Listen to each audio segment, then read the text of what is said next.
যখন থেকে আমাদের এই কোটা সংস্কার আন্দোলনটি শুরু হয়েছে তখন থেকে আজ পর্যন্ত আমাদের অসংখ্য ভাই বোন শহীদ হয়েছে, হাজার হাজার ভাই বোন আমাদের আহত হয়েছে। আমরা এই বাংলাদেশে বিগত 16 বছরে এই ফ্যাসিস্ট সরকারের সময় কি দেখেছি? এই বাংলাদেশে যদি একটা পিলারও হতো সেটার ক্রেডিট ওই একজন মানুষকে দেওয়া হতো, কারণ সব কিছু নাকি তার নির্দেশে হয়। তাহলে এই যে বিগত 1.5 মাসে বাংলাদেশে যতগুলো হত্যা হয়েছে, বাংলাদেশে যতগুলো খুন হয়েছে, সেগুলোর হুকুম আসলে কোথা থেকে এসেছে আমরা জানি। এই প্রত্যেকটি হুকুম বাংলাদেশের যত বাহিনী ছিল, পুলিশ থেকে শুরু করে যাদেরকে এই হুকুমটি দেওয়া হয়েছে, সেগুলো ওই খুনি হাসিনার কাছে থেকে এসেছে। তাই আমাদের জায়গা থেকে স্পষ্ট কথাটি হচ্ছে যে আমরা ওই খুনি হাসিনার বিচার চাই, এবং সেই বিচারটি নিয়ে তার মতো যেন সে তার আমলে যতগুলো বিচার করেছে, অসংখ্য বিচার করেছে রাজনৈতিক উদ্দেশ্য প্রণোদিতভাবে, অসংখ্য বিচার করেছে তার হিংসার বশবর্তী হয়ে, অসংখ্য বিচার করেছে প্রতিহিংসার বশবর্তী হয়ে, সেই জায়গা থেকে তার মতো প্রহসনের বিচার এই বাংলাদেশে আমরা করতে চাই না। আমরা তার মতো ওই কোর্টকে, ওই হাইকোর্ট থেকে শুরু করে সুপ্রিম কোর্টকে আমরা আমাদের জায়গা থেকে তার মতো ইচ্ছা মতো ব্যবহার করতে চাই না।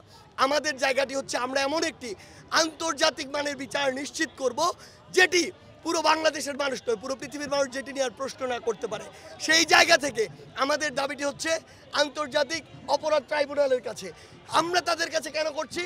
আমরা চাই পুরো বিশ্ব দেখুক সে কত বড় একজন খুনি ছিল, কিভাবে এই দেশের মানুষকে শুধুমাত্র ক্ষমতায় বসে থাকার জন্য খুন করেছে।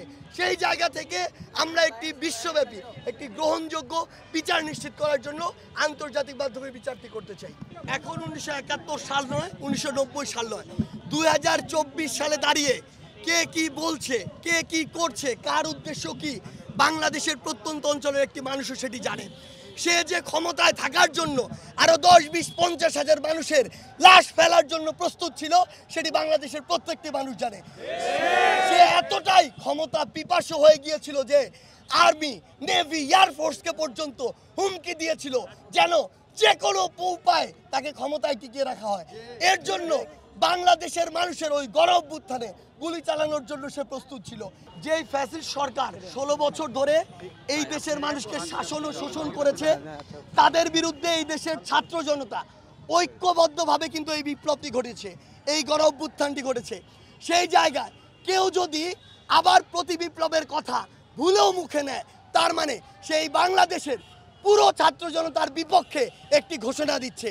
আমরা স্পষ্ট করে বলে দিতে চাই, এটি যারা দিচ্ছে তাদের উদ্দেশ্য যে সৎ নয়, তাদের উদ্দেশ্য যে এদেশের ছাত্র জনতার সাথে সম্পৃক্ত নয়, বরং এই দেশের মানুষকে শোষণ করার সাথে সম্পর্কিত, দেশের বাইরের কিছু অপশক্তিকে তাদের কিছু স্বার্থ হাতে তুলে দেওয়ার সাথে সম্পর্ক।